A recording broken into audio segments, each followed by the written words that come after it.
Henry Hogan had participated in a number of successful IRA operations in North Antrim. The Hogan family had moved from Devon in England to Ballymena in 1973, but were forced to move out after intimidation from loyalists. They moved to Ballymoney and finally to Dunloy, only a month before Henry's death. Declan Martin came from Bridge Street, Dunloy, and joined the IRA when he was 17. He was the eldest of 8 children and was said to have quickly earned the respect of his comrades for his willingness to learn and to develop his role as an IRA volunteer. On February 21, 1984, an IRA active service unit, including volunteers Hogan and Martin, ambushed an undercover unit of the British Army which was in hiding and observing the Hogan's home in Carness Drive, Dunloy. The IRA had discovered the British stakeout and went in to engage the enemy. The IRA opened fire with a submachine gun, an Armalite rifle and a shotgun, killing 1 British soldier and critically wounding another. The 3rd soldier escaped uninjured. As volunteers Hogan and Martin were withdrawing across an open field, they were overtaken by more British soldiers who had apparently been backing up the 3-man surveillance team. Both volunteers were shot dead. An eyewitness said he saw one of them being shot while lying on the ground. The British soldiers had emerged from 2 cars, and another witness heard one of the volunteers shouting for help after he had been wounded. The field where the volunteers were shot was cordoned off by the RUC, and the bodies were left lying there for over 5 hours.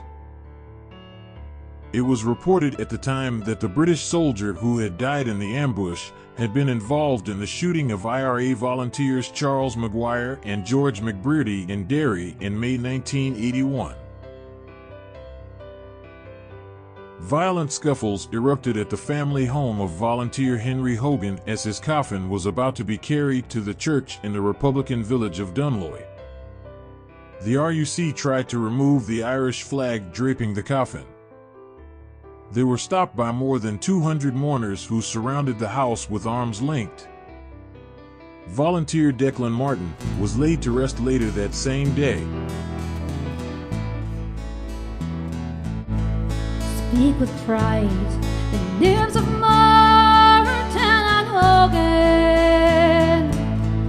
volunteers that were valiant and true.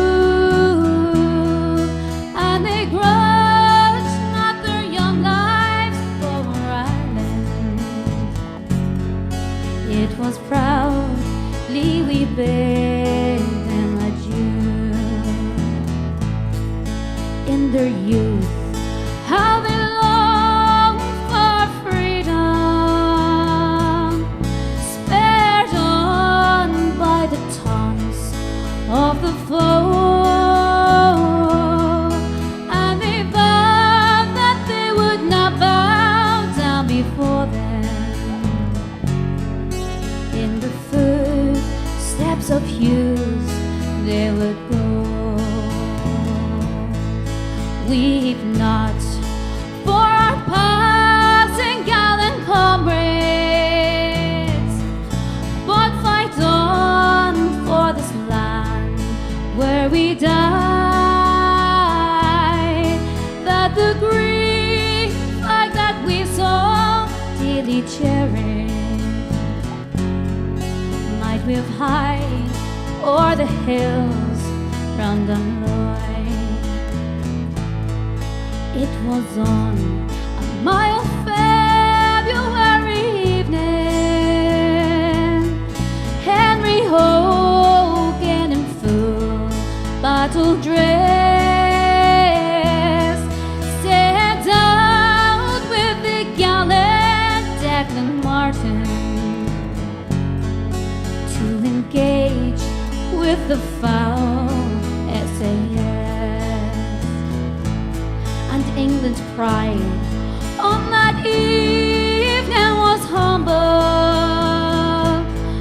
Man to man they led 2 of them low.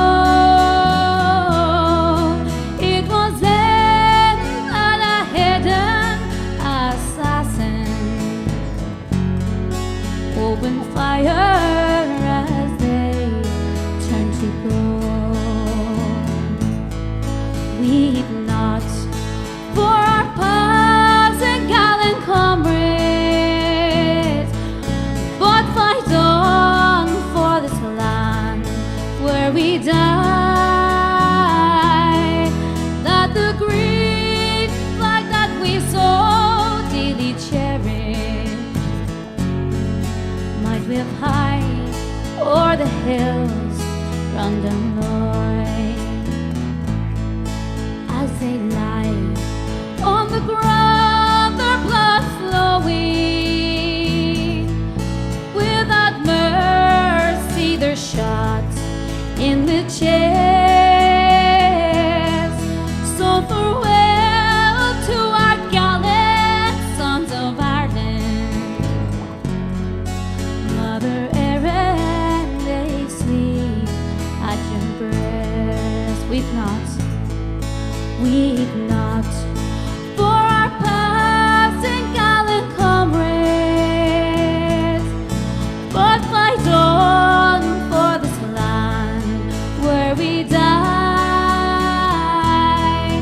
that the green flag that we so dearly cherish